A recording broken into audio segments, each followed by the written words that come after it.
Good evening, everyone. Welcome all to the University of Tasmania's Island of Ideas public talk series. This evening's discussion, Democracy Done Differently, is brought to you in partnership by the University of Tasmania's Tasmanian Policy Exchange and the Electoral Regulation Research Network, a national network of academics. I'm Dr. Rob Hortle. I'm the Deputy Director of the Tasmanian Policy Exchange, and I'm the Tasmanian convener for the Electoral Regulation Research Network. I want to start tonight by acknowledging the traditional owners of the land we meet on. So this evening we are broadcasting from Lutruwita, Tasmania, Aboriginal land, sea and waterways. In recognition of the deep history and culture of this island, the University of Tasmania wishes to acknowledge the Muanina and the Palawa. Tonight we gather on the lands of Nipaluna Hobart, beneath our mountain Kunani, to discuss the governance of our people and places, as I'm sure the traditional custodians of this land once did. As we consider the future of democracy in our state, we reflect on and show respect for those original and traditional custodians whose culture of knowledge sharing and caring for this land extends back thousands of years. We pay our respects to elders past, present and emerging, and to those who were forcibly removed or did not survive to elder status. We stand for a future that profoundly respects and acknowledges Aboriginal perspectives, culture, language and history. I want to acknowledge that sovereignty was never ceded and that we meet tonight on stolen land. I'd like to welcome our distinguished guests tonight. I'm sure there are a few out there in the room, but I'm not going to name them all up because most importantly, I want to welcome and thank all of you, our audience, for coming along, in person and online. Simply by turning up this evening, in a time when it's so easy to become very cynical about the state of the world and our politics, being here is a positive act, and I really thank you for your participation, for engaging respectfully in this conversation. So what are we talking about this evening? We're talking about how we might shake up Tasmanian democracy. This is a hugely important topic considering the current global retreat of democracy and the increasing disillusionment many Tasmanians feel with all levels of government. I'm delighted that the University of Tasmania has maintained its commitment to the Island of Ideas series, providing a platform for experts and the community to engage in meaningful discussions that challenge and inspire changemakers. Now more than ever, we need informed, respectful debates such as that which we plan to have tonight. I also want to acknowledge that Tasmania has a really impressive tradition of democratic innovation. Things like the Hare-Clark voting system, in which voters elect multiple members of parliament for each electorate and preferences are redistributed such that no one's vote is meaningless. We've got the Robson rotation, in which the order of the candidates on each column in your ballot paper is randomised to reduce the impact of donkey voting. And something that others might not know, Tasmanian Senator Herbert Payne actually introduced the Commonwealth Electoral Act 1924, which established compulsory voting at federal elections. So tonight we're aiming to carry on this tradition and really push the envelope. We aim to suspend our disbelief and imagine the ideal, not the possible. Let's take these radical ideas and run with them to inject some aspiration back into our political conversation. But first, we need to figure out what we're actually talking about when we talk about democracy. What do we mean here? There's actually relative consensus in the academic literature on something called the expanded procedural minimum definition of democracy, which sounds very exciting. As you can see on the screen there, it sets out several conditions that any state or country has to fulfill to be considered a full democracy. The first of those, pretty simple and well recognised by most of us. Regular, genuine, competitive elections with full suffrage. The second one is effective protection for basic political rights, and those are things like freedom of speech, assembly, association and information. Thirdly, the government needs to not be beholden to non-elected actors, such as religious bodies, the military or even a foreign country. And finally, you need to have horizontal accountability. So that means checks and balances across the different arms of the state, the judiciary, the legislature, and the executive.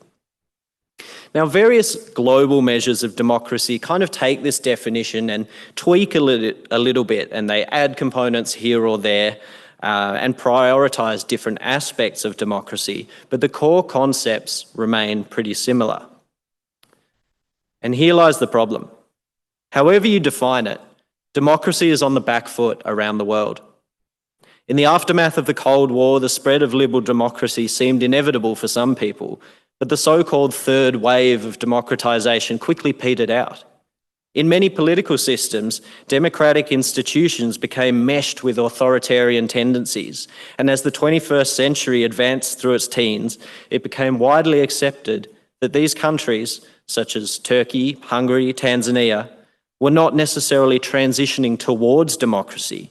Instead, they were stuck in this grey zone and being described using a mind-boggling array of different terms, from hybrid regime, illiberal democracy, electoral authoritarianism, and so on. But more recently, academics, activists, and I'm sure many people in this room have become increasingly concerned about democratic backsliding in established democracies. Most notably, the Economist Intelligence Unit's Democracy Index downgraded the United States to a flawed democracy from previously being a full democracy in 2016. And this retreat in democracy is evident across the world. According to a 2023 report from Freedom House, an international NGO that tracks political rights and civil liberties, 80% of the world's population lived in countries classed as not free or partly free, as you can see on the left there. Compared to the previous year, rights and freedoms actually decreased in 26% of countries and only improved in 10%. Similarly, as you can see on the right, the global average score on the Democracy Index fell significantly between 2006 and 2023, and their latest report argues that non-democratic regimes are becoming more and more entrenched, while hybrid regimes are really struggling to democratise, to take that next step towards democracy. So to summarise, here's a vital warning from political scientists Daniel Ziblatt and Stephen Levitsky. The electoral road to breakdown is dangerously deceptive. People still vote. Elected autocrats maintain a veneer of democracy while eviscerating its substance. Many government efforts to subvert democracy are legal in the sense that they are approved by the legislature or accepted by the courts. And so now we come to the Australian context. Where are we here? Well, going by the global indices that I mentioned, we're doing okay. Australia is still rated as free by Freedom House, and although our democracy index score has been falling, as you can see here, we're still classed as a full democracy, thankfully. We also have pretty high levels of satisfaction with democracy in Australia compared to other countries. So the 2024 Trust and Satisfaction in Australian Democracy report found that 59% of its respondents were satisfied or very satisfied with the way that democracy works in Australia. However, there were some pretty significant areas of concern about the quality of our political system. I've highlighted a few of them here. So only a bit over half of the respondents agreed that Australia's democracy is on the right track. Just under half believe that corruption is widespread in Australia's democratic institutions and processes. 72% believe that most other people in the country don't understand when information in the media is misleading or fake during elections. And only 44% agreed that politicians and government services deal with the issues that matter to them. And finally, and maybe not surprising to some of you, only 26% of Australians say that they trust or strongly trust political parties.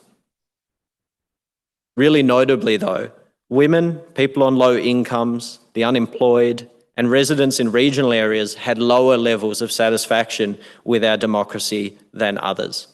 People who have experienced negative life events, such as serious mental health conditions, facing financial hardship, or having a disability, also reported much lower levels of satisfaction with our democracy and lower trust in public institutions.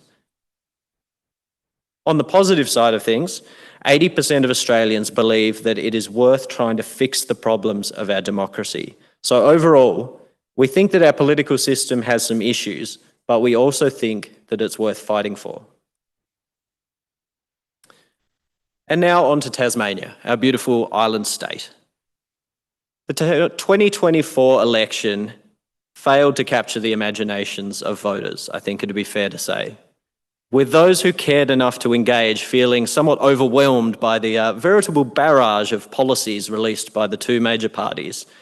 And I don't think cynical moves such as the creation of a fake Jackie Lambie Network website and some blatant pork barrelling from all sides also put voters off. In the end, the major parties really suffered at the ballot box, with independent candidates winning 3 seats, the Greens winning 5, and the Jackie Lambie Network winning 3, as you can see on the screen here. Concerningly, just over 6% of voters cast informal votes, which was well up from just over 5% in 2021. And that was the second highest rate of informal voting that we've ever had. Now, this is interesting because our high informal voting rate sometimes gets written off as to do with a lack of education or our poor educational outcomes in the state, but I think that's a bit harsh. There's actually evidence that that informal vote is to do with people being dissatisfied with our politics. So at the 2021 election, about 42% of those informal votes were deliberately informal. So it was people writing messages on the ballot paper, and I would love to read some of those messages or see what they'd drawn. And some of those ballot papers were also blank, which is in some ways an act of protest.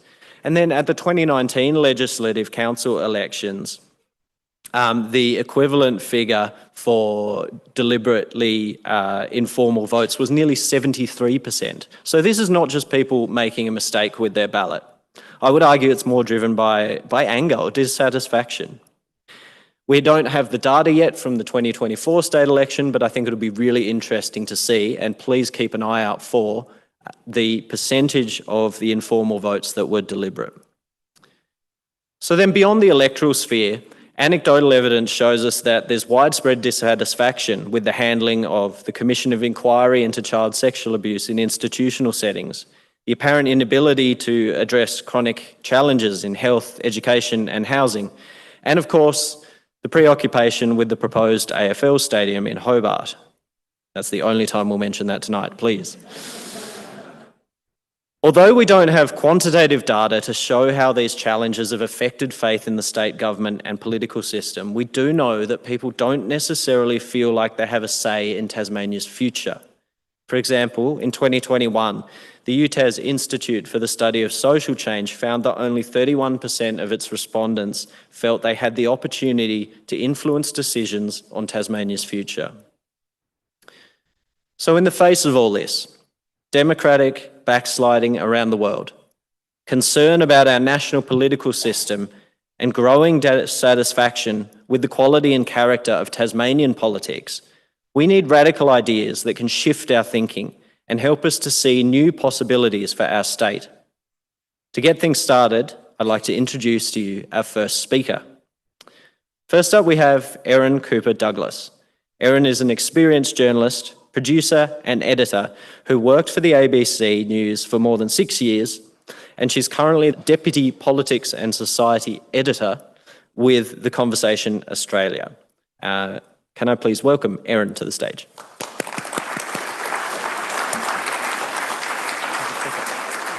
Good evening, everyone. So before I start my address in earnest, I did just want to have a quick disclaimer. While I do work for The Conversation and a lot of my thoughts tonight will be informed by that work, these are just my opinions. As you'll see, I've been thinking about these things for quite a long time, so let's jump in. So Robert gave me a very kind introduction, but I hope you'll indulge me for just a couple more minutes. So we're going to talk about some really big, really complicated and sort of highfalutin ideas about our democracy.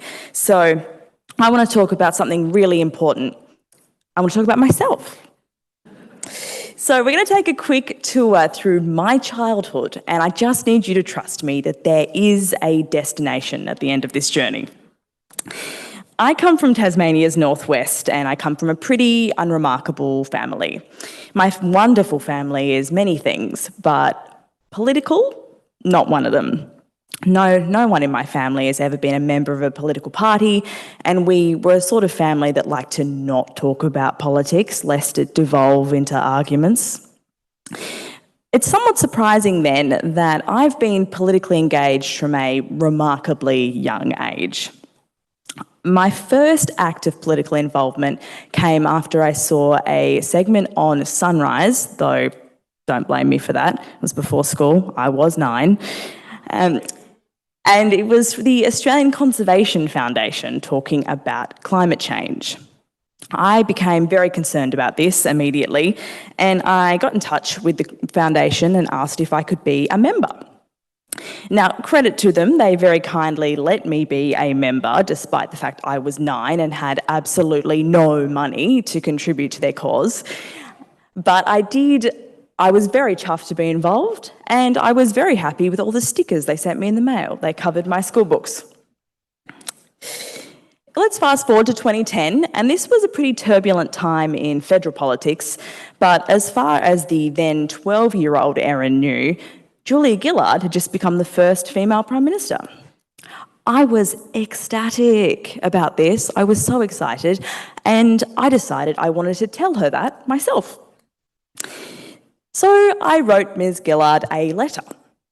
Now, most of the tone, I have checked with Mum, and she says that most of the tone was very congratulatory. I was very excited and expressed how wonderful it was to having a woman leading Australia. But I also thought it appropriate at the grand old age of 12 to give her some advice. Yeah, because my 12 years on the planet stood me in really good stead to do that. I had 2 main points I wanted to make. First was on asylum seekers. I told her that we should be nicer to asylum seekers because they just want a better life. Well, it's aged like wine, hasn't it, then? I also said, and this is with far more self-interest, that could we please keep the national broadband network rollout going? My dad was working on the project at the time, and I really wanted him to keep his job. In a treasure box somewhere, I still have the response letter. It's very special to me. I'm sure Miss Gillard herself didn't write it, but in it she thanked me heartily for my congratulations. She said that the NBN would go ahead and it was a good idea and my dad's job was safe. And she politely suggested that border security is a little bit more complicated, actually, than I made it out to sound. My high school career now was dominated by the nerdiest possible hobby, debating. In my spare time, model United Nations debating at that. Now, this was something I also tried to do. I did some public speaking competitions. These were things I did for fun because I felt like it. I went to a public school. They didn't give you a chance to do this during school hours, so I did this at home by myself. I developed a somewhat small reputation in Burnie for my interest in domestic and global politics. These are some pictures from the paper. When Labor floated the idea of lowering the voting age in 2015, a reporter from the paper contacted me for my thoughts as a local young person.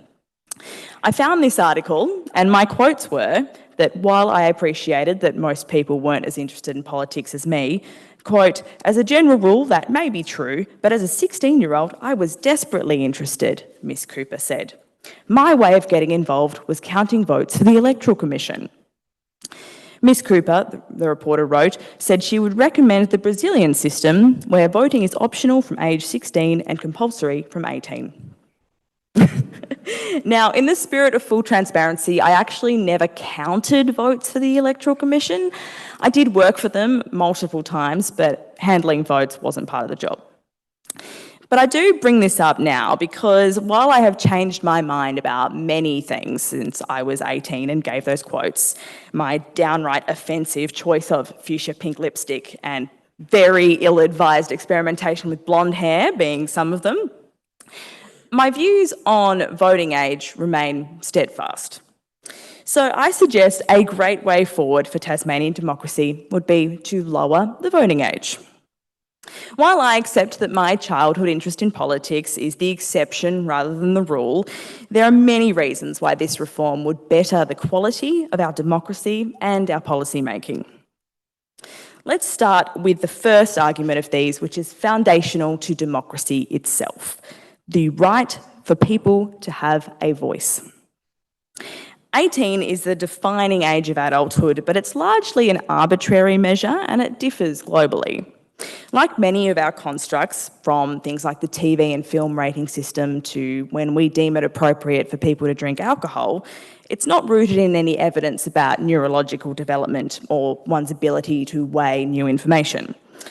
In fact, we picked a voting age of 21 at first, and then in the 70s we lowered it to 18. So there's absolutely no reason why we can't do that again.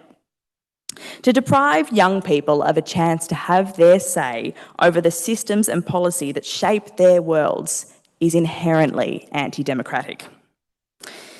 The second reason to lower the voting age is because many young people are already positively contributing to our economy and to Tasmania as a whole. We allow teenagers to work part-time, thus playing a role in many vital service industries, from hospitality to retail. In these roles, we trust them to cook our food, to serve us in restaurants, to pack our groceries. We, as a collective, we don't just tolerate this, we actively encourage it. In this time where think pieces about how generations younger than us are lazy are just everywhere, we actively want to see our young people work. They can pay tax on those earnings. They're already funding a system which they've had absolutely no say in shaping. If we're willing to accept their labour and their tax dollars, we should be willing to let them vote. The final reason I'll outline today is perhaps my most persuasive. I want to see politicians genuinely care about young people. We'd be naive to assume that these appeals to fairness and democratic ideals would be enough to do that on its own. One major gripe Australia's young people have is that they're often talked about, but they're not talked to. Policy is legislated on their behalf with all sorts of baked-in assumptions about what's best for them. As grim as an indictment as this sounds, adults in Parliament are often too busy being occupied with their short-term political and self-interest to think about these things. If young people could vote, it would open up a whole new part of the electorate. With thousands more Tasmanians on the electoral roll, the words and thoughts and feelings and passions of these young people would be tallied on that giant board in the tally room. They are represented by numbers, and that determines who runs this state. They would be heard. New voters means new points to win for political parties. And what do politicians try to do in order to win votes? They talk to people. They make policies and pledges for them. Strategists develop a keen sense on how to appeal to these demographics. In short, they try. Imagine then what it could do for public policy if we were to have young people as part of this picture. Parties of all stripes would have to bother to try to appeal to these voters. Votes are powerful, and this is something that in our compulsory voting system is too easy to forget. That is, until you don't have one. We've seen young people crying out to have their voices heard, whether it's the school strikes for climate, whether it's their very strong opinions on what's happening in the Middle East right now, or whether it's the attempts to regulate social media on their behalf. Young Australians and Tasmanians are tired of not being heard. Locally, the Commission of Inquiry unearthed countless tragic examples of what happens when children and teenagers are ignored and not believed. While none of these things are going to fix those awful findings on their own, it's vital that as we grapple with how adults have failed this next generation and the generations after, we should start by giving young people agency and listening. Lowering the voting age would force politicians to consider this new demographic of voters in their decision-making. This process lends itself to better long-term policy planning, something that can often be sorely lacking in 3-year election cycles. I do want to make one amendment, though, to what I said in the newspaper all those years ago. I propose that compulsory voting be lowered to 16. If voting was optional, it would remain too easy to dismiss this cohort as too small to matter. They are not too small to matter, neither in size nor in age. So why 16? 16 is around the time in our world we expect people to work, to plan their futures, to learn to drive. Granting the right to vote at this stage is logical. There are all sorts of things that people can do at 16, like getting their own Medicare cards. They can consent to sex. They can enrol to vote at 16, but they can't actually vote. This is perhaps a time in their life when they're learning more about the world around them and their place in it. So not every young Tasmanian will care to vote. Not every politician will care to listen to them.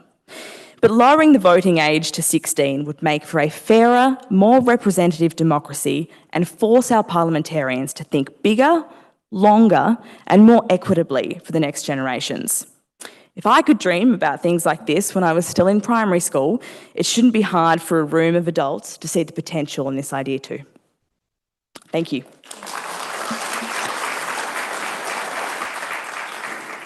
Fantastic. Thank you, Erin. Exactly. What a cracking start. Now I'd like to introduce our second speaker, and we've got Dr. Charlie Burton, the Deputy CEO of the Tasmanian Council of Social Services, which is the peak body for community services industry in Tasmania. And Charlie also has a PhD in political science and a particular interest in how we can improve people's knowledge of and participation in democracy and political systems. So please welcome Dr. Charlie Burton. In about 2 weeks' time, I'll have 2 teenagers at home that will fall within that eligibility for at least the voluntary voting for under 18-year-olds, and the thought does not terrify me one bit. Particularly after having spent many months door knocking, I think teenagers have a lot to offer. And I'll just reiterate Erin's comment before. I work for TASCOS, but what I'm expressing this evening are my own views. Tasmania's democracy is not what it could be. Its governing document, the Constitution Act, is outdated and not fit for purpose. And meanwhile, as Rob's talked about, trust in our political system is declining. And around the world, we're seeing a rise in authoritarianism and populist leaders around the world. My idea for doing democracy differently addresses both issues. I propose we tear up the Constitution Act and rewrite it using a form of direct democracy, citizen assemblies. This will give us a modern constitution, and in the process will boost knowledge about and engagement in our political system, help protect against the drift towards populism, and drive better decision-making that delivers what Tasmanians and our environment need now and for the future. So in the next 10 minutes, I'll do 3 things, along with hopefully some engaging slides, because talking about the Constitution can sound really boring. I'll just sketch out what's wrong with the Constitution, talk about the trends showing disengagement and distrust, and then explain a little bit about citizen assemblies and how they can address it. A country or a state's constitution can be a powerful document. A good constitution will set out the structure of the government, like the relationship between the executive, the parliament and the courts. It puts in place checks and balances on power, establishes rights and responsibilities of citizens, and as we saw through the Voice referendum, it has the potential, at least, to be vehicles for addressing issues of First Nations representation and historic injustice. A Tasmanian group of constitutional law experts, some of them based here at UTAS, and at least one of them's listening tonight, believe a modern constitution should also involve the population in its design and in its reform, and be explicit about values that underpin it. These experts have assessed Tasmania's constitution against these criteria and come up with a clear fail. In the words of Dr. In the words of Dr. Brendan Gogarty, the reality is that Tasmania's Constitution Act as a whole lacks almost all the criteria of a good, meaningful institution. Elsewhere, he's called it doddering and frail. Not a fan. Right now, the Tasmanian Law Reform Institute is writing a report on options for reforming the Constitution, and they'll be having more to say about this pretty soon. One of the reasons the Act is not fit for purpose is, like many around the world, it was crafted in a really different era. It dates back to 1855.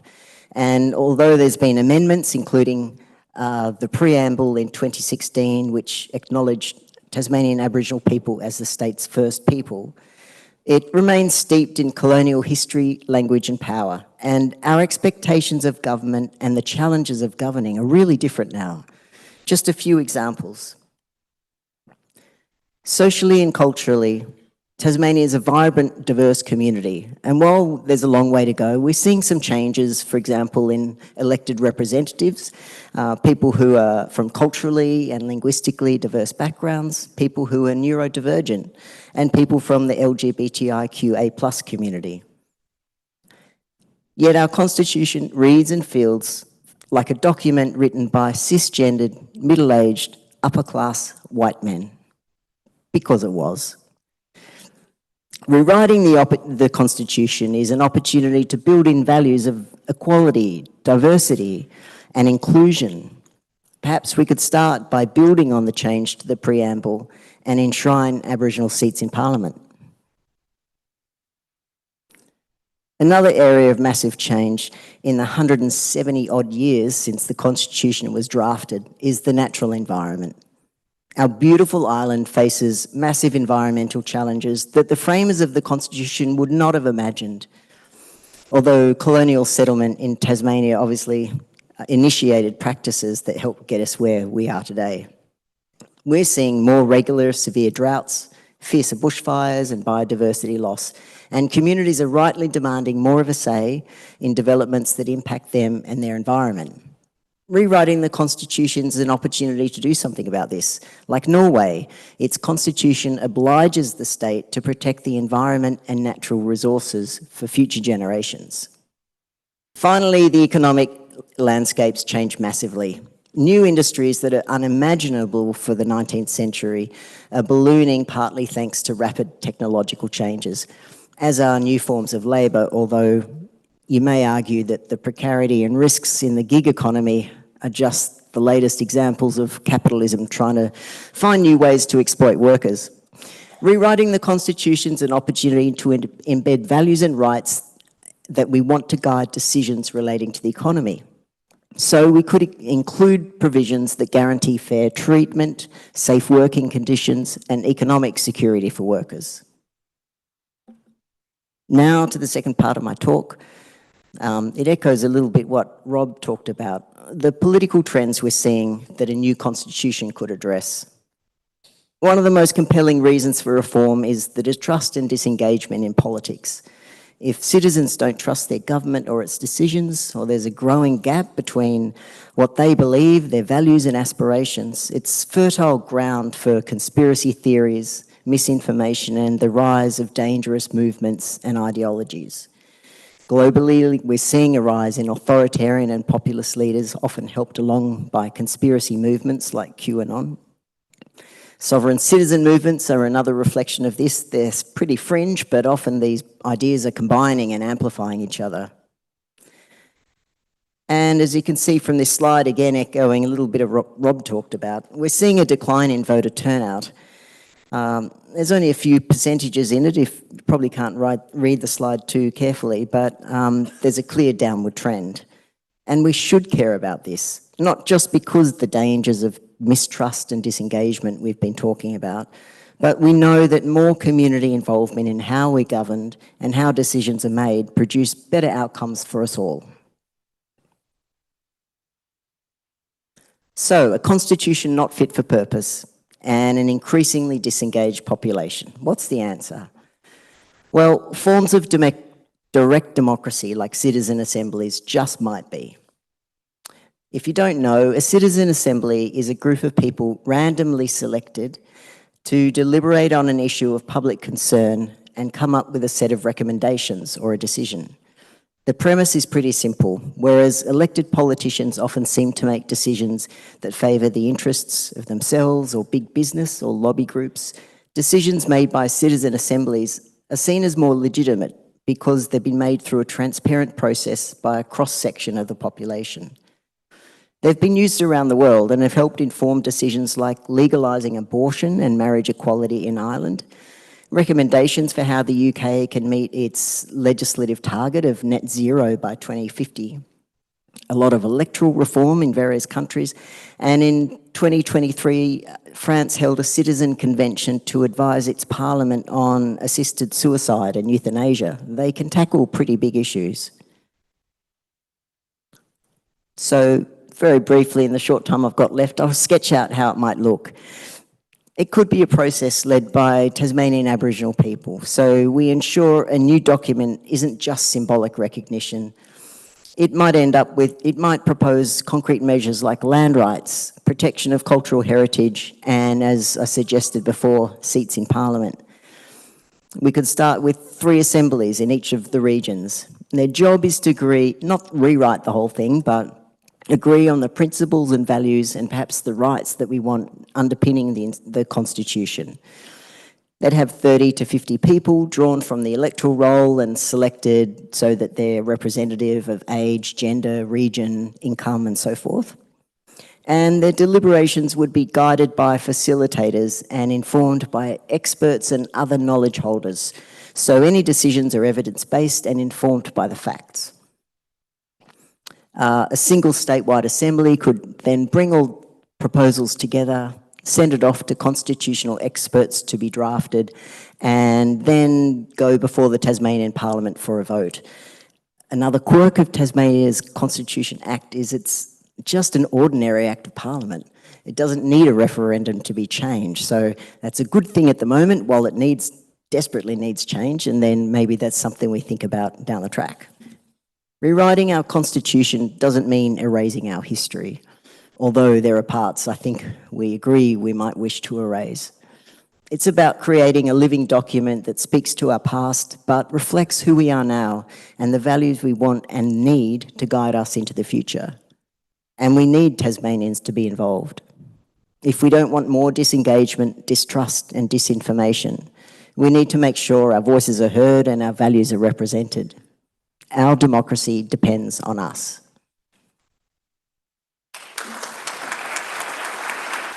Thank you so much, Charlie. So much food for thought there.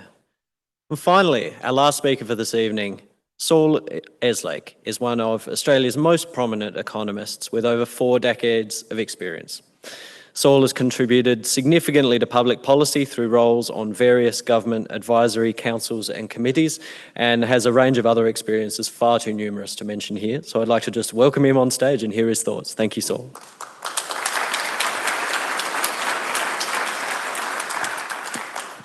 Thank you, Rob, and good evening, everybody. Thank you for being here. As Rob mentioned, I'm an economist. Some of you will know that economists are people who are good with figures but don't have the personality to be chartered accountants. So my suggestion are going to be somewhat more prosaic than the ones you've just heard from Erin and Charlie, although I do think they're important. But before I set out the first of what will actually be 2 suggestions that I would make, I was prompted this morning to alter the structure of what I was going to say when I heard about the decision of the US Supreme Court to declare that the president should be above the law. There are 4 things that I think are important to Australian democracy and to Tasmanian democracy that I wouldn't change. And sometimes it's important to recognise the strengths in what you have before you go on to suggest how things might be further improved. And so the first thing I wouldn't change is an independent judiciary. One that doesn't purport to make laws and to override the decisions of elected legislatures. One that isn't prone to be stacked by people seeking particular political outcomes that they can't achieve through the democratic process, and one that doesn't regard itself as above the law, let alone the president. The second thing I wouldn't change is the independent electoral commissions that we have in Australia and in Tasmania that run elections transparently independent from the interests of serving and prospective politicians. The third thing I wouldn't change is compulsory voting. And the fourth thing I wouldn't change is preferential voting, or as it's called in the United States, where there are only 2 states that practice it, rank choice voting. Those things, I think, are an integral part of why Australia's democracy has withstood some of the challenges that Rob outlined in his presentation, that really are seeing a potentially frightening outcome in countries like France, Germany, Hungary, and the United States. Although I'm tempted to say in passing that the outcome of the election in India, where a prospective demagogue had his wings somewhat cut, does give you hope in the wisdom of the largest democracy on the planet. But with that introduction, let me offer my one much more prosaic, but nonetheless practical and doable suggestion for improving Tasmania's democracy. I was always an advocate of returning the House of Assembly to 35 members, reversing the decision that was cooked up between Tony Rundle and Jim Bacon in 1998 in an attempt to reduce the presence of the Greens in Parliament, which it in the end didn't succeed in doing as intended. So I welcome that decision. But I regret that what we did was go back to having 7 members from 5 electorates, when we could instead have had 5 members from 7 electorates. Why do I say that? Not because I wanted to make it harder for independents and minor parties to get into Parliament, although that might have been a side effect of it, but rather because I think it would have helped address 2 weaknesses in the structure of the Parliament which we have in a very practical way. One is, and I say this as someone who lived between 1969 and 1979 on the Eastern Shore in Hare, and since 2015 have lived again on the Eastern Shore in Acton Park, is that the Eastern Shore of Hobart is what I sometimes call the Nagorno-Karabakh of Tasmania. Those of you who, and there may not be many of you, get that reference. Nagorno-Karabakh, it used to be, until it was recently invaded by Azerbaijan, a part of Armenia that was detached from most of Armenia. And in much the same way, the eastern suburbs of Hobart are detached from the electorate of Franklin, within which they have sat since, I think, the Tasmanian electoral map was originally drawn up in the early 1900s. The people of the eastern suburbs of Hobart have no community of interest with the people of Kingborough or the Huon Valley and regions further south. And yet they are lumped in with them in a way that I think is profoundly undemocratic in terms of having their interests represented in both the state and the federal parliament. And to some extent, it's unfair on the people of Kingborough and the Huon Valley, that their interests could be swamped by the not numerically insignificant number of people living in the area that stretches from Risdon Vale to Tranmere down to South Arm and out to Acton Park, and therefore. The second anomaly that having 5 members from 7 electorates might have fixed would be the sprawling electorate of Lyons, which groups people from almost La Trobe down to through Ouse, Hamilton, Maydena, to Port Arthur and up the east coast to Cranbrook, where there is no community of interest either. And as I'm sure Lara Giddings could mention later on, since she represented it for some of her time in Parliament, imposes extraordinary burdens of travel on people who are elected to serve the constituents of the electorate of Lyons.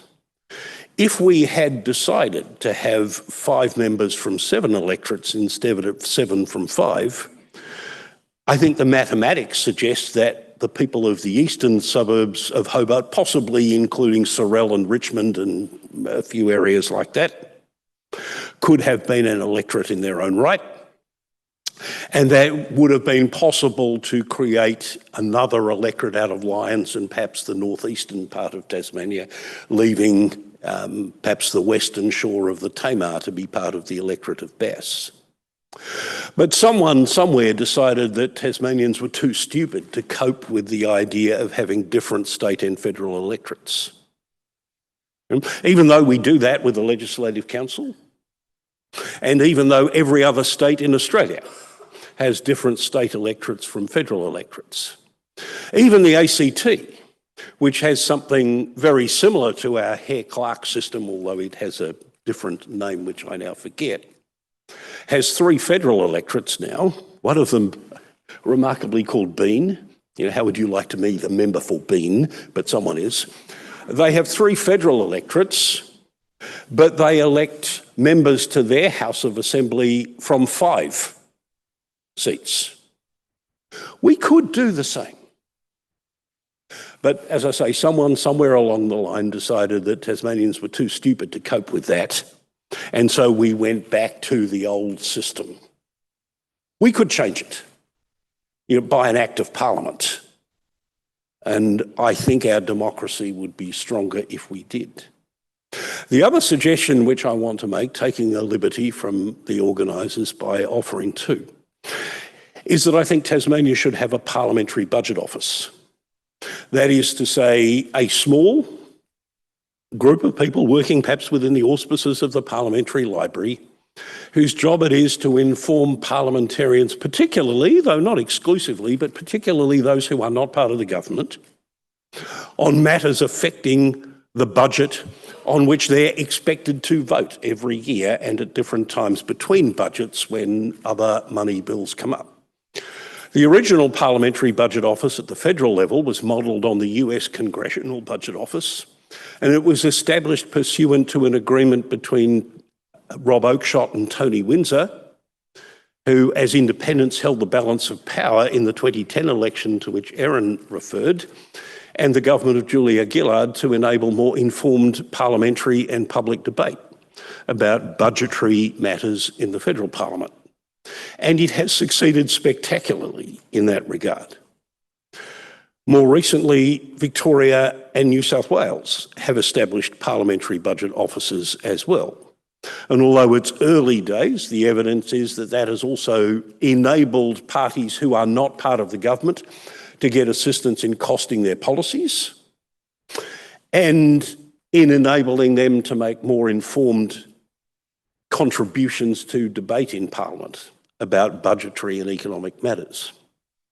The absence of informed debate about those kind of matters was, to me, very much in evidence during the recent election campaign, when, despite the fact that the Treasury had the day before the election was called, and then again about 2/3 of the way before the election, made it very clear how much Tasmania's financial situation had deteriorated since the budget that was presented in June last year, showing, although they didn't say so explicitly, that Tasmania was headed towards a financial position very similar to where Victoria now is.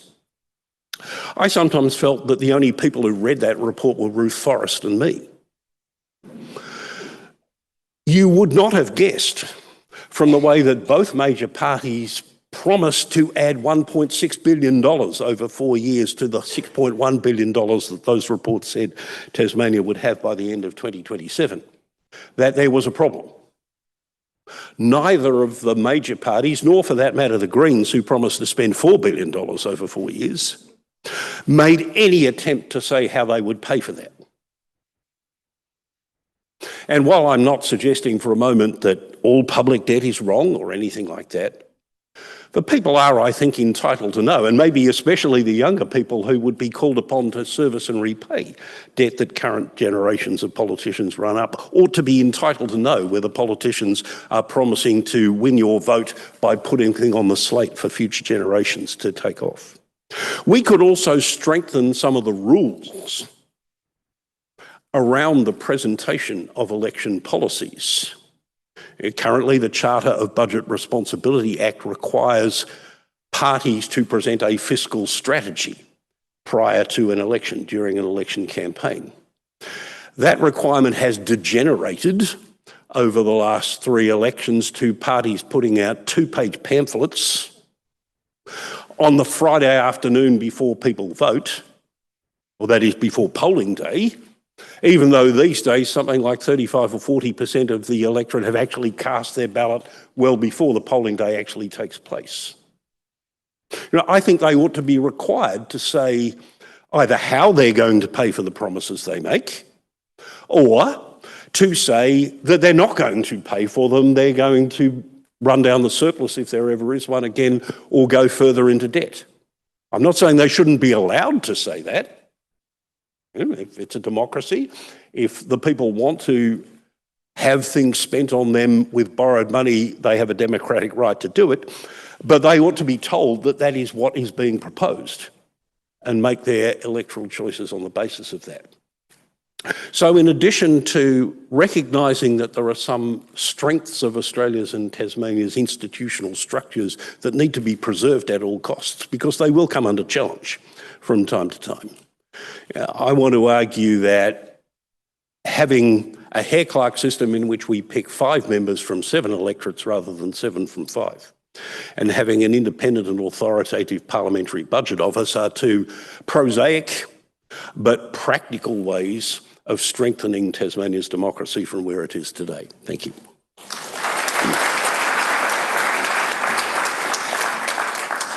Fantastic. Thank you very much, Saul. So I'd now like to invite all of our speakers to join me on stage once more, and also to introduce you to our final honoured guest tonight, former Premier of Tasmania and CEO of AMA Tasmania. Please welcome to join us for our panel discussion, Lara Giddings, AO.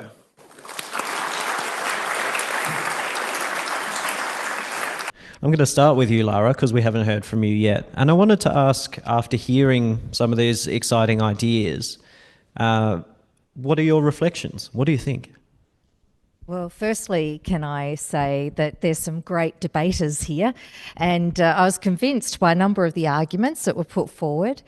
But I also want to be a little bit challenging, because a night like tonight is best if you can have a bit more of a debate rather than all of us sit here and just agree with each other all of the time. So in terms of some of those issues, I'll start with some of Erin's comments around lowering the voting age to 16. I could start by telling you my own story in that regard, and some of you who have heard me speak before would know that my first political statement was made at the age of 3. So I've always been interested in politics. But my experience is probably a little bit different from Erin's in terms of really thinking that young people want to be engaged. And I'll say that from an experience of being at boarding school for 6 years, where I was the only one who would race back to the common room where the TV was to try to grab the 6 o'clock news. And I would have my few minutes of hearing what the news was before I'd be outnumbered by the rest of the girls arriving saying, we want to turn it over to Neighbours or Home and Away. So, I really struggled in that environment to find like-minded young people who really cared. And then when I came to university, I thought this will be great. I've always had this view about university, that it's a place where young people come together and they do what you can see out here at the moment, political action. We've got a camp out here and I love it. I love to see people being politically active and caring about a cause. But the reality was, when I came to university, I found very few people who cared about politics. We had the introduction of the Higher Education Contribution Scheme when I was here. And I would say to my colleagues or my friends, fellow students in this lecture theatre, where we were hearing about law, politics, those things with the arts law degree I did, I'd said to them, we've got an issue right now. HECS is going to be imposed on us. Education should be free. Will you join me outside the rep building over on the other side of the Sandy Bay Road, or Churchill Avenue, I should say, to fight this? And they'd all look at me and go, no, not interested. I think, but this is affecting you. No, I've got other things to do. So even here, where I thought I would come to a place where I would meet like-minded, politically active young people, I didn't. And it really disappointed me. I see some of the changes now with the rise of those students who care about climate change, and I really love to see that. But to say, should we lower the age to 16 for voting, I can say it was never on my radar, even as a 16-year-old, even though I really wanted to vote and I looked forward to voting and I campaigned and I letterboxed and I did umpteen things. I never actually stood back and thought, yeah, I think all 16-year-olds should vote, because I actually didn't have confidence in my friendship groups. I didn't have confidence in that group that they really were that engaged. And there are some really engaged young people out there, some really brilliant young people who care, and they are the ones who are striking for climate change. You know, they are the ones who are camping out there for the Palestinian people. But I'm not convinced that the vast majority of young people are really that engaged. So if you asked me, what would you do to try to change that? I would say we need to do a lot more civics education in the education system, that we've actually got to try to empower our primary school children to understand the importance of politics and to understand how to be engaged and how to contribute in public discourse, even if you don't have a vote, because your parents do, your grandparents do, others do. So learn your debating skills. If you can't actually vote at 16, convince those who can.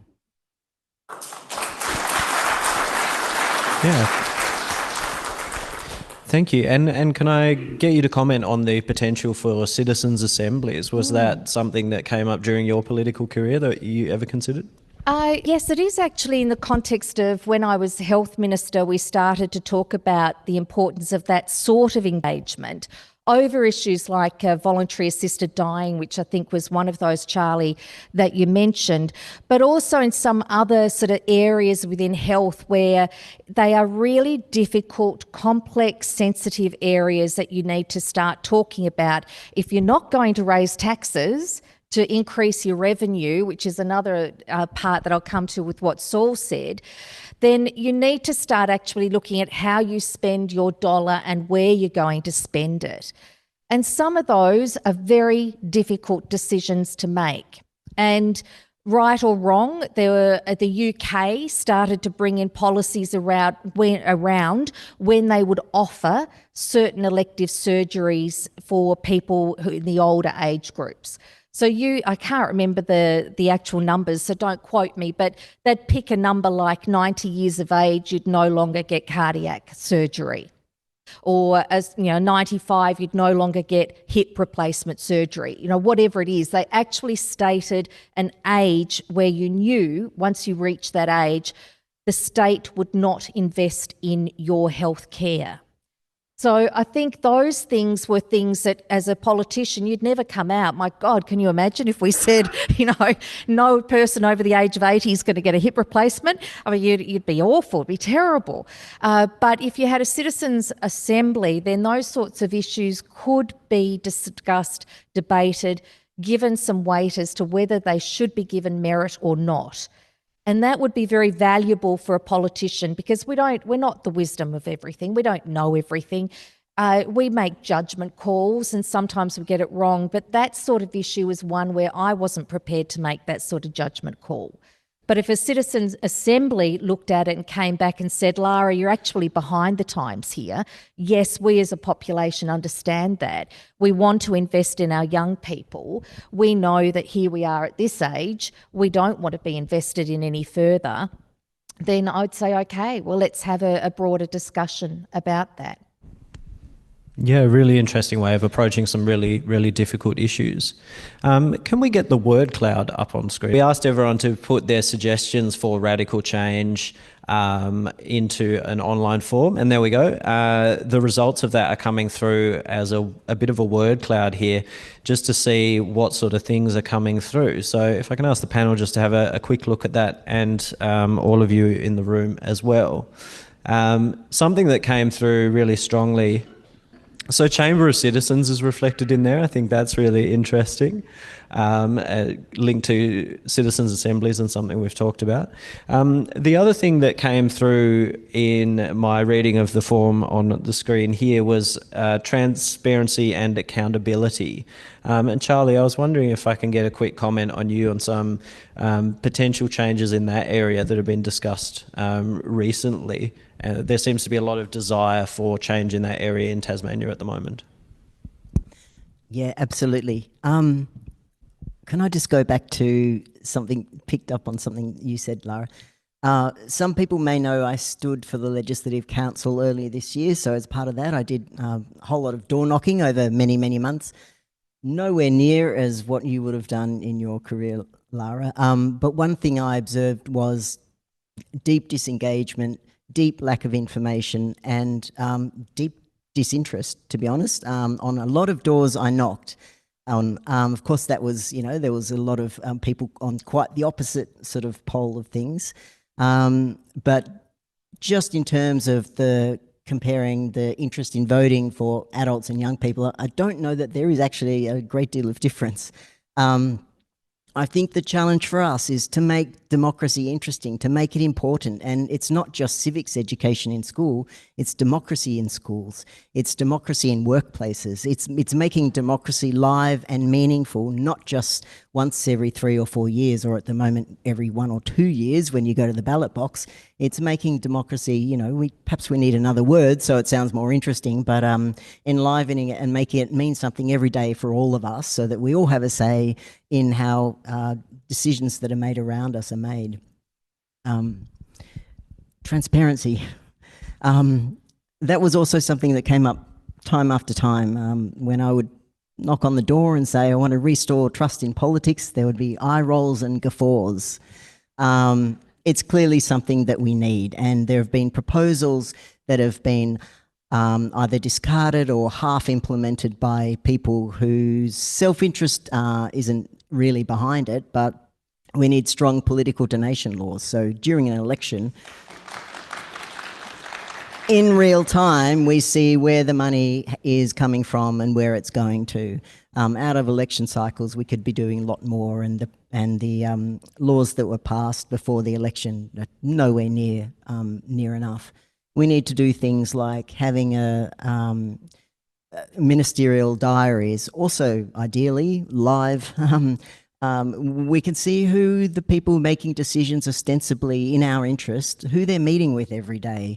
I think this kind of information would help to do two things: inform us more around who our governing bodies or elected representatives are talking to and listening to, and perhaps that, in anticipation of that being public, they might start to change the balance of who they're talking to and who they're listening to. So it's not necessarily just cashed up big business lobby groups who doing deals with our elected reps. Present company accepted. Yeah, thanks, Charlie. That certainly echoes, well, as you can see from the audience, certainly echoes a lot of the things that are coming through in our online form. Here's a curly one for you, Saul. I want to get your thoughts on. Someone has said that 50% of both the House of Assembly and the Legislative Council should be delegates selected via sortition. For those who don't know, sortition is kind of having politics as jury duty. So 50% of each house of randomly selected citizens. What do you think? I would want to see how citizens' assemblies work in the ways that Charlie and Lara have proposed before I thought that should be mandatorily incorporated into our parliamentary system. So I'm not saying no, because I've never heard the idea before.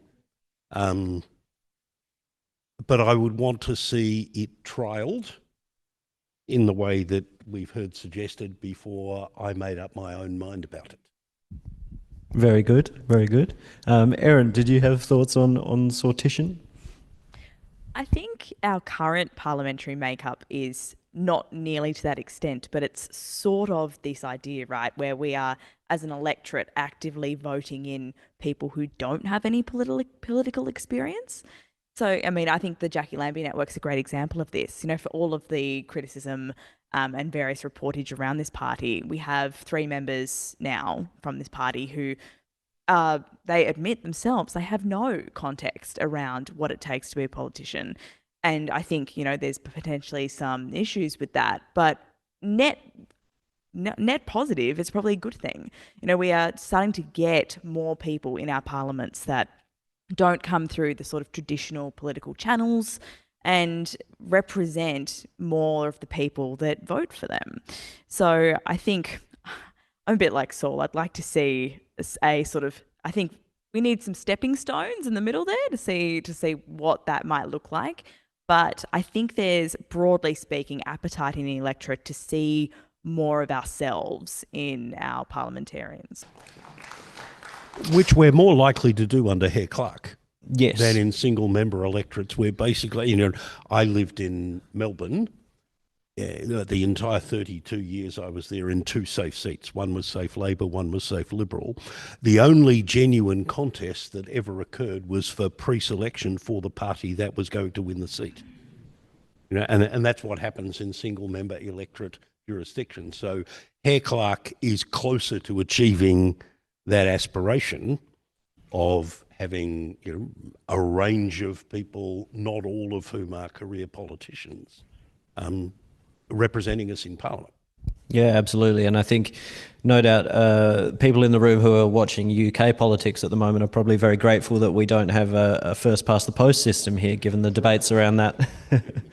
Lara, I wanted to ask you about the recently announced Joint Committee on Electoral Matters that's been instituted for this Parliament, and we'll be reviewing the recent state election. What are some of the things that you hope that will be covering to try and sort of improve the quality of future elections in Tassie? Yeah, I absolutely hope that electoral donations is one of those issues that they look at, that transparency is really important, because part of what always bothers me is when you don't have transparency, people also fill the vacuum with conspiracy. And a lot of my political career has been about trying to say to people that's actually not true. And people would say, you know, that this person's corrupt, that person's corrupt, the government was corrupt, whatever, other than you, Lara, you know, that sort of thing. And I'd get a bit sick of it in the end, because I never saw any element of corruption. That's not to say I didn't see conversations happening. And I've always said this story too about when I was Economic Development Minister, I was never invited to the cricket. And yet Paul Lennon would come back on a Monday and in Cabinet say, Lara, I was talking to such and such, can you get hold of them and talk to them, and they need help in regards to X, Y or Z. And I think, where are these conversations happening that I'm excluded from, and then realised it happened at the cricket. So then I was able to say to Dennis Rogers, who's high up in cricket, and also the chair of our Tasmanian Development Board at the time, you know, Dennis, I have a passion for cricket. I do actually love it. And he was like, all right, you can come. Sorry, I'd never thought to invite you. So I went to the chairman's lounge there at the Bellreeve Oval, and I was part of these conversations. But there was nothing corrupt about those conversations. They were genuinely conversations between people who were involved in an area of business, important parts of the economy that were creating jobs and the like, that did have an issue issue that they needed to talk to government about. But if you're not part of those discussions, it's very easy to call that corruption. So transparency, I think, is absolutely critical, and I would hope through any joint committee that might be at the Parliament that they would help to address those sorts of issues. The biggest transparency issue, however, that we really need to get the Parliament to address, put aside electoral reform, is the right to information legislation. That is critical. And I was actually the Attorney-General who brought in that legislation. It was all meant to be push legislation. It was about pushing information out and almost, in a sense, overwhelming the community with the amount of information that they could access. And the reality is it's no different now than it was under the old freedom of information legislation, which was all about holding information in, and you've got to know what you need to ask for because we're not giving you anything unless you ask for the right thing. And it's a terrible, terrible approach, and it doesn't raise confidence in Tasmania at all. And information's power, and some people don't want to give up that power. And yet when you do give it up, you actually find there's no difference anyway. You know, it's the same. Yeah, thank you. I can see Erin's journalistic instincts are tingling there at the mention of right to information. Well, yeah, I mean, like every week in the ABC newsroom when I worked there would be, oh, I've put in an RTI request. They either haven't gotten back to me for nigh on 6 months, they either have, and the entire document is redacted down to, you know, the fact that you put in an RTI request being redacted. It's a joke. And also there was this real approach of coaching and how do you phrase the questions you're asking, because it was just commonly accepted that if you didn't phrase it in a really specific way, they would give you nothing. So the fact that it was supposed to be push legislation is reflected in no way, shape or form in the practice, especially from a journalist's perspective. In fact, and it's just like it's a part of Twitter now. Like all Tasmanian journalists just take Twitter and go, oh God, I just put in an RTI request. Look what I got back. And it's a page of black document. You know, it's just absolutely terrible. So yes, please, echoing that heartily.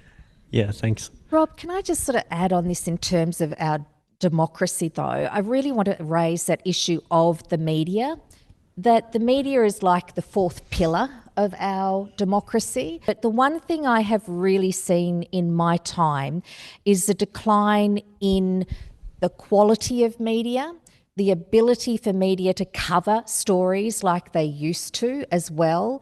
You used to be able to go and do a media conference and have umpteen journalists turn up with their cameramen, with their soundmen at that time. And I say men because they were genuinely men. Nowadays you see a lot more women in these roles, which is great. But also technology has changed, so you can actually be the journalist and the camera person at the same time, which is really sort of not great either. But it's a struggle. Like I, in my current job, will have interactions with the media, and I'll sort of call up a journalist at the Mercury, for instance, and they'll say, Lara, I'm covering 5 or 6 stories today. There's no way I can do what you're asking me to do. Whereas when I started out in Parliament in the 1990s, you would have a journalist with maybe 1 or 2 stories for a day. So they actually, and in fact, you knew the journalists to be worried about who would haunt the corridors of Parliament House, and you'd think to yourself, oh no, here comes Ken Jeffries. And it was a coup for the Labor opposition at the time when Jim Bacon actually hired Ken Jeffries because we got that journalist out of the corridors working for us. It was brilliant. But, you know, the fact there were the Ken Jeffries of the world who had the time to go and knock on doors of parliamentarians and sneak into their offices and say, what's really going on? You know, tell me the story. That doesn't exist anymore. And a healthy democracy needs to have a healthy media. And what really worries me is that we're slipping into this new era of the digital social media forums, the algorithms becoming our form of news.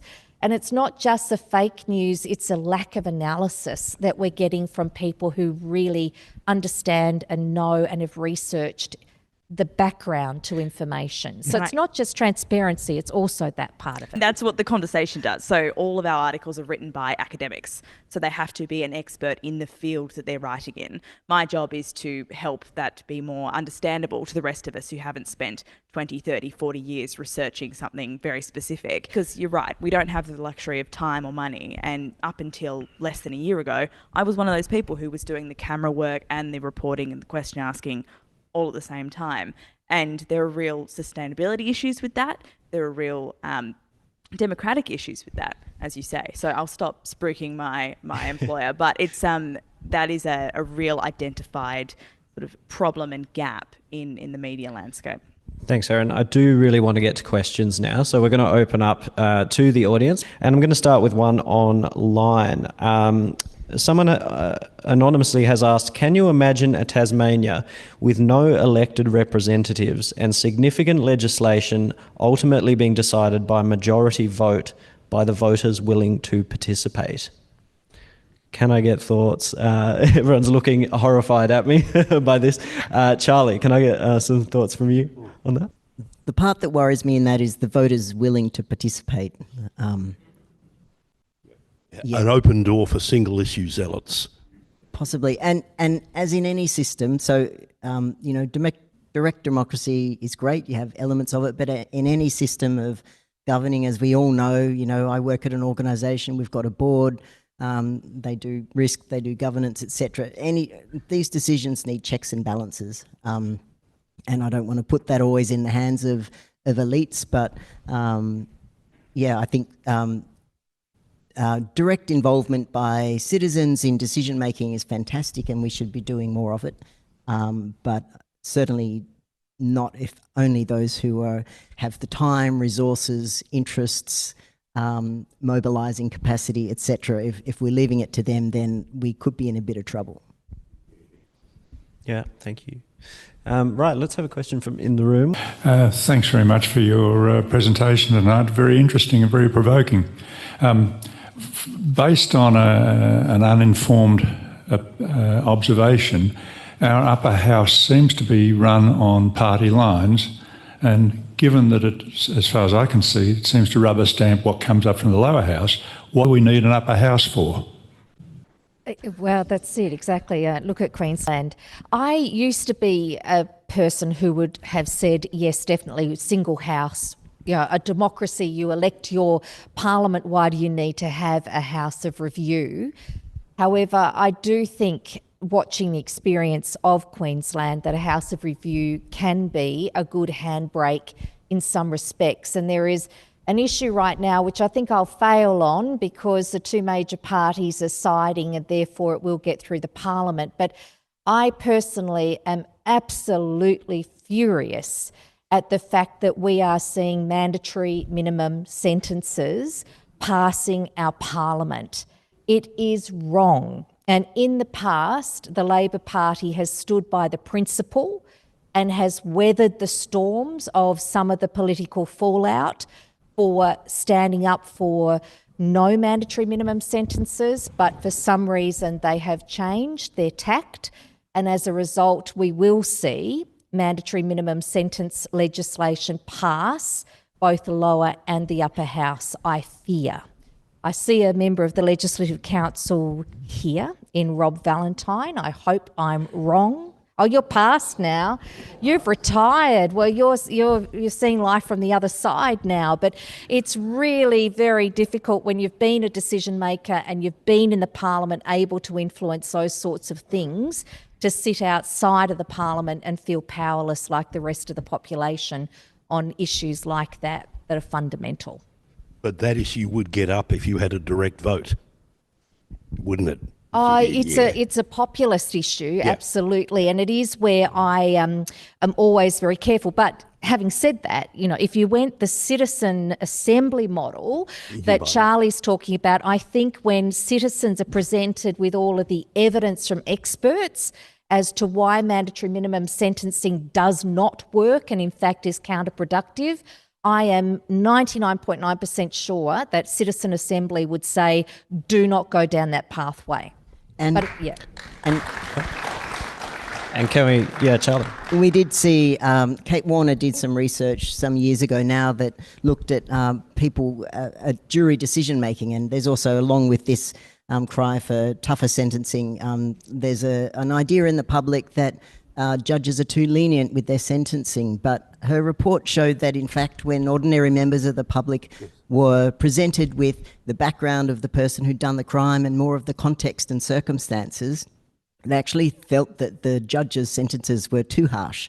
So I think education and information is a bit of a key.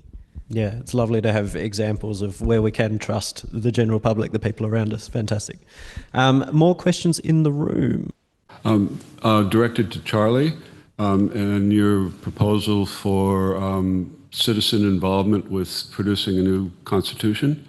There is a country that has tried this recently, where they got big citizen involvement and came up with, seemed to me, like a utopian change in their constitution, and it got knocked back big time by the voters.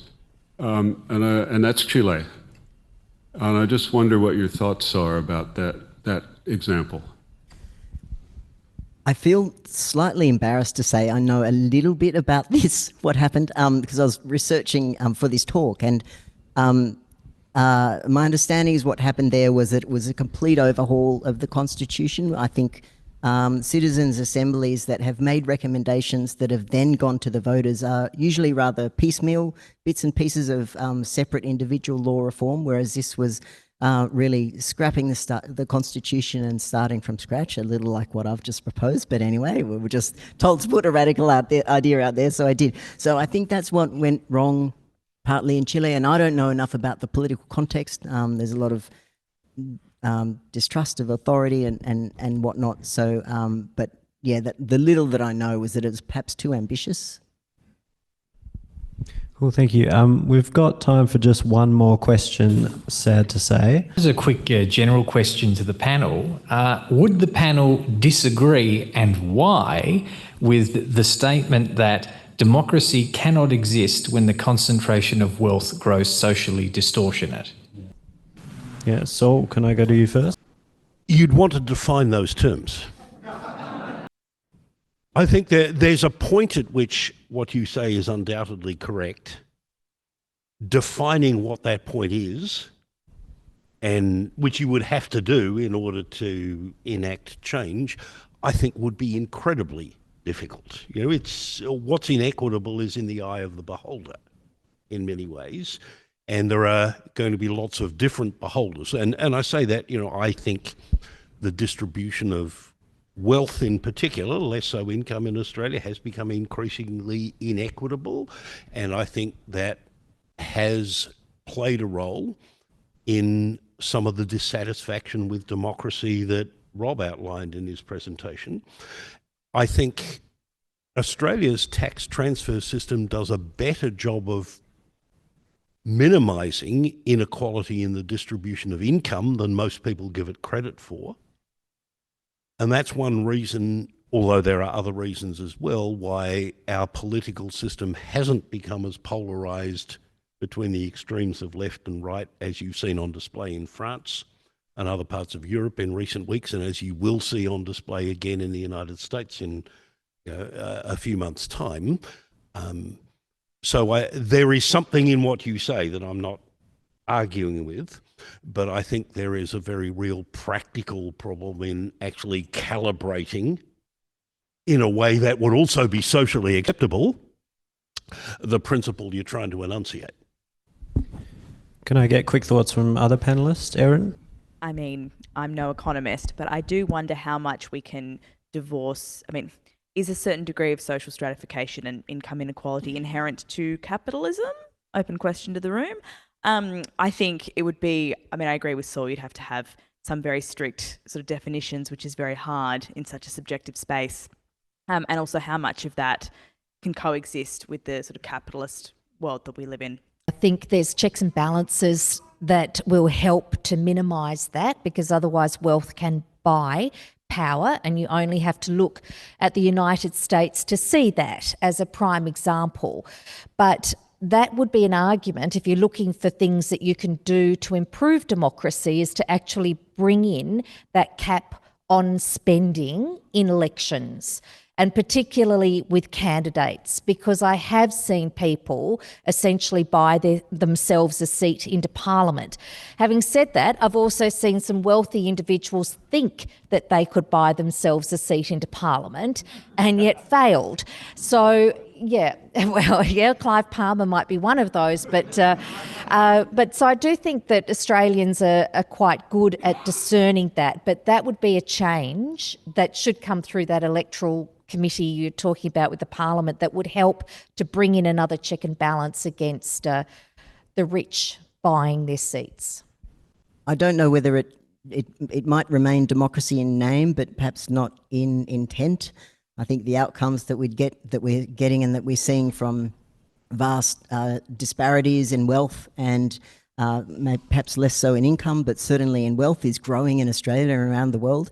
And we see that reflected in differences in who can donate to political parties, and we see that, I believe, in the interests that political parties receiving those donations from, the kinds of interests that they then back. So it may remain democracy in name, but I think it distorts the outcomes, and that's very troubling. Yeah, thank you. So unfortunately, we are out of time. I'm sorry we didn't get to everyone's questions, but we very much appreciate your engagement. And could we please have another round of applause for our panellists? Thank you, guys.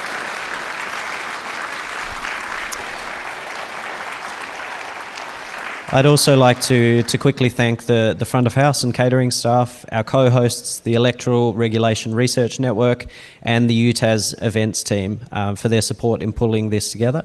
But most importantly, as I said at the start, I want to thank you, the audience, for coming out tonight, for participating, especially in a period where it's so easy to drown in cynicism and the 24-hour news cycle. It's fantastic to see so many people coming out here to be part of an informed debate about democracy. So I think we have some ideas for shaking up Tasmanian democracy. I really hope that everyone goes away to discuss this with their family and friends, and come along to our next talk, which is actually about cats.